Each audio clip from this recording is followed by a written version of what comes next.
eto pong si Bongo ay nagsalita na sa paratang nitong si Garma na kung saan eto daw pong si Leonardo ang nagtitimbre dito po kay Bongo na mga bilang ng mga binawian ng buhay nung mga panahon na isinasagawa nila yung madugong pakikipaglaban sa ipinagbabawal na bato. At ang kumbaga pinagtitimbrihan nitong si Leonardo walang iba kung hindi etong si Bongo. So ngayon, pakinggan po natin etong pagtanggi nitong si Bongo, mga kababayan, sa paratang nitong si Garma at pagdiin ni Bongo dito kay Garma. Ano po, so ito i-play po natin. Magandang hapon mga kaserbisyo. Tinawag ni Senador Christopher Bongo na isang malinaw na diversionary tactic ang affidavit at mga pahayag ni retired. Ang sabi daw ni Bongo dito, diversionary tactic yung ginagawa nitong si Garma na kung saan idinadawit siya para nga naman sa pagtuunan, mga kababayan, na mairesolba yung kanyang sarili nang walang idinadawit na tao. Parang ganun kasi, mga kababayan, yung sinasabi dito ni Bongo. Pagpatuloy pa natin. Colonel Royina Garma para guluhin ang totoong isyong kanyang kinakaharap. Sa isang pahayag, iginit ni Go na walang lugar sa isang kapanipaniwalang investigasyon ang mga malisyoso at walang base ang mga pahayag. Dagdag pa ng senador, niliis lang ng mga naturang pahayag ang pagkakasangkot umano ni Garma sa umano'y murder plot.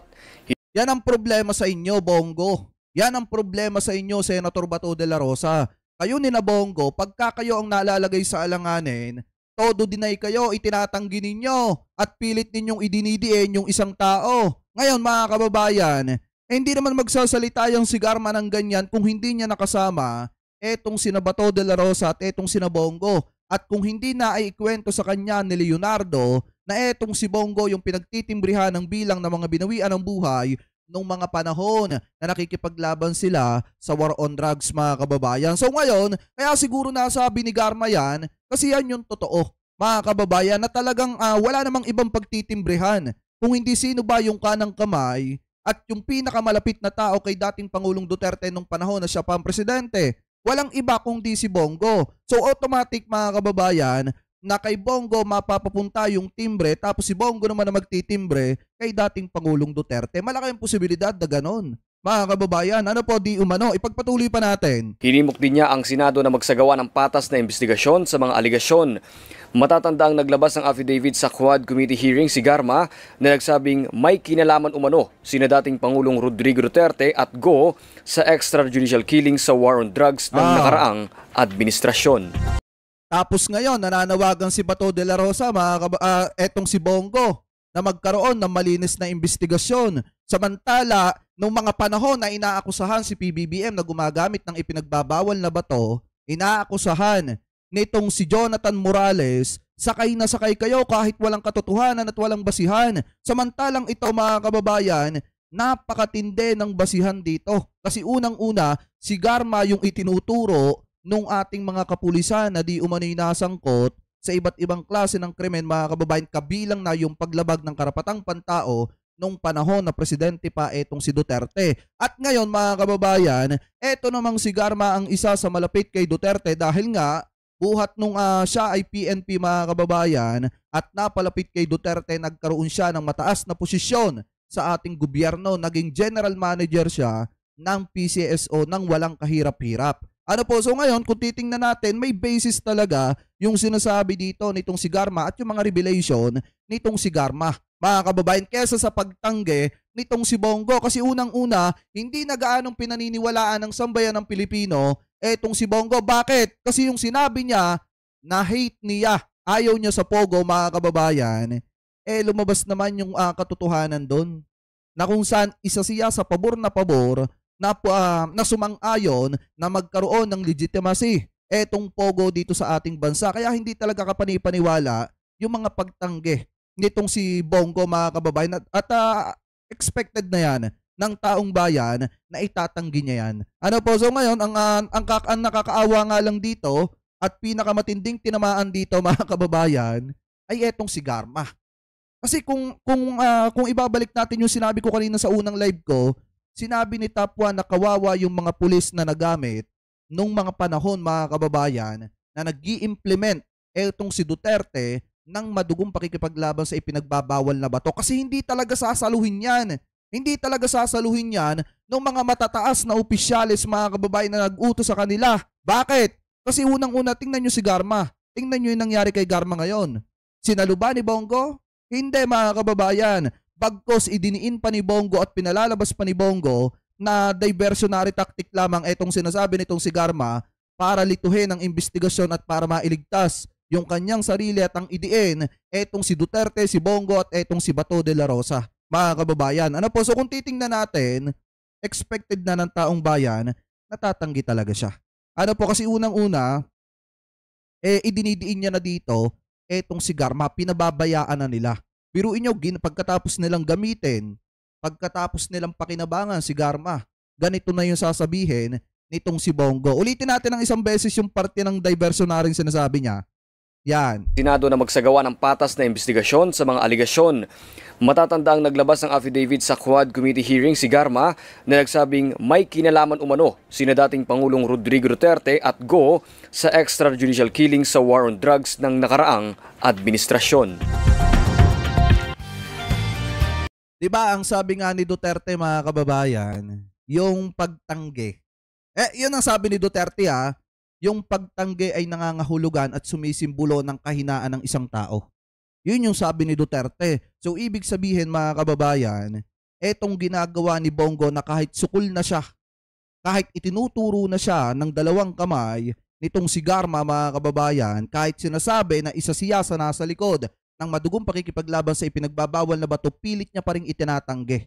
Kahit na itinuturo na siya nitong si Garma mga kababayan. At mahalata nyo naman, idinidiin niya si Garma dito kasi pinapalabas niya na yung sinasabi nitong si Garma diversionary tactic lamang. Ano po, so ngayon mga kababayan, maliwanag naman na nagsalita na etong si Bongo patungkol po sa mga accusation sa kanya nitong si Garma, at ang sinabi dito ni Bongo, ito daw pinagsasasabi ni Garma ay diversionary tactic lamang para lituhin ang investigasyon at para maisalba yung kanyang sarili mga kababayan. So ibig sabihin, hindi na nga sinalo ni Bongo, idiniin niya pa at itinanggi niya pa yung inaakusa sa kanya nitong si Garma. So ngayon, punta naman po tayo mga kababayan dito pa sa isang balita na nakita natin na kung saan sinagot po ni PBBM yung paratang nitong si Bato de la Rosa na may taga-Malacanang na nag-uutos dito kay Moslog para idawit mga kababayan dito po sa Pogo. Etong si Duterte, si Bato at si Bongo. So ngayon, pakinggan natin yung sagot dyan ni PBBM patungkol po sa sinabing yan ni Bato de la Rosa dun sa hearing ni Senator Risa Hontiveros na kung saan ginigisa nila etong si Moslog. Ano po ngayon? Ito, i-play po natin. Walang ideya si Pangulong Ferdinand Marcos Jr. hinggil sa umano'y utos ng Malacanang na idawit si dating Pangulong Rodrigo Duterte at iba pang mga kalyado nito sa isyu ng iligal na operasyon ng Philippine Offshore Gaming Operator o POGO. Sa panayam kay PBBM kahapon sa Lao People's Democratic Republic, natanong siya hinggil sa naging paratang ni Senator Ronald De La Rosa kay Jennifer Francisco o mas kilala bilang Mary Ann Maslog na mayroon umano Maslog pala, hindi pala Moslog, Maslog. Ano pa, pagpatuloy pa natin? Nag-utos dito mula sa Malacanang para idawit sila ni dating Pangulong Duterte at Senador Bongo kay Alice Go at mga krimen na iniuugnay sa Pogo. Ayon kay PBBM, wala umano siyang anumang nalalaman ukol dito at hindi rin niya kilala si Maslog. Ayan Bato de la Rosa, magaling yung pakinig mo. Kasi unang-una, masyado kayong praning. Hindi, tunay mga kababayan. Kasi kita nyo ba nung nagsasalita si Bato de la Rosa dun sa hearing ni Senator Risa Hontiveros, yung sabi niya, I pin you down. Ibabagsak niya mga kababayan, hindi niya daw palalabasin ng Senado etong si Maslog. Kasi nga, meron daw siyang natanggap na information na eto daw pong si Maslog ay ididiin. Idadawit mga kababayan, pilit pinapapirma sa isang dokumento na kung saan ipinapadawit kay Alice Guo etong si Duterte, si Bongo at etong si Bato de la Rosa. So kung titingnan natin mabuti mga kababayan, di ba makikita nyo dun sa pagsasalita ni Bato de la Rosa na masyado siyang defensive. Partida, hindi niya hearing yon. Mga kababayan, hindi niya committee yon. Pero makikita nyo yung sobrang galit niya at panggigigil niya dito kay Maslog mga kababayan hanggang sa nabitawan niya yung salita na mayroong taga-Malacanang na pilit silang idinadawit ni Bongo at Duterte dito po kay Alice Guo. Kaya nga kung titingnan natin mga kababayan na itanong yan kay PBBM at ang sagot dyan ng ating presidente, wala siyang alam at wala Wala siyang nababalitaan na may ganon. Mga kababayan, kung si Duterte ginagawa yan dati, na kung saan yung mga kalaban nila mga kababayan sa politika pilit nilang pinapabagsak, ibahin nyo si PBBM. Si PBBM hindi nagsasalita yan mga kababayan ng against sa kanya mga kalaban sa politika at hindi naman gumagalaw yan para pabagsakin yung mga kalaban niya sa politika. Bonus na lang kasi yung panahon na yung kumikilos para singilin etong sina Digong mga kababayan, yung sina Bongo, sina Bato de la Rosa sa kanila mga pagkakamali at pinasok na hindi maganda noong mga panahon na si Duterte pa ang presidente. Kaya wag nilang isisi mga kababayan sa Malacanang yung pagkakasingil sa kanilang pagkakamali. Kasi hindi na po problema yan ni PBBM. Problema nyo na po yan. Kasi kung hindi kayo gumawa nung panahon ni Duterte ng mga pagkakamali, hindi kayo nakalabag ng karapatang pantao at hindi nyo pinayagang mag-operate yung pogo sa ating bansa, di sana wala kayong kinakaharap na ganyan. Di sana malinis yung record nyo. Di ba mga kababayan, ngayon ipagpatuloy pa natin. No, I don't know anything about that. I don't know who this person is. Hindi nga kilala ni PBBM tapos sasabihin ni Bato de la Rosa may nag-uutos na taga Malacanang. Pagpatuloy pa natin. Ang Senate hearing, iginiit ni Senator Bato na mayroon umano siyang impormasyon na mayroong tao mula sa Malacanang ang kumausap kay Maslog para kumbinsihin si Alice Guo na idawit si dating Pangulong Duterte, siya at si Senator Bongo kaugnay sa issue ng Pogo. Di ba kung mahahalata nyo kasi mga kababayan, nung nanggigigil na itong si Bato de la Rosa, yung sabi niya, I pin you down, hindi kita pa palalabasin ng Senado, malilintikan ka sa akin. Yung mga pagganon-ganon mga kababayan ni Bato de la Rosa, mahahalata nyo sobrang guilty niya. Ano po, mahahalata nyo na sobrang defensive mga kababayan, etong si Bato de la Rosa. Kung wala ka naman talagang kasalanan, kaya mong patunayan yan, harapin mo kahit saan.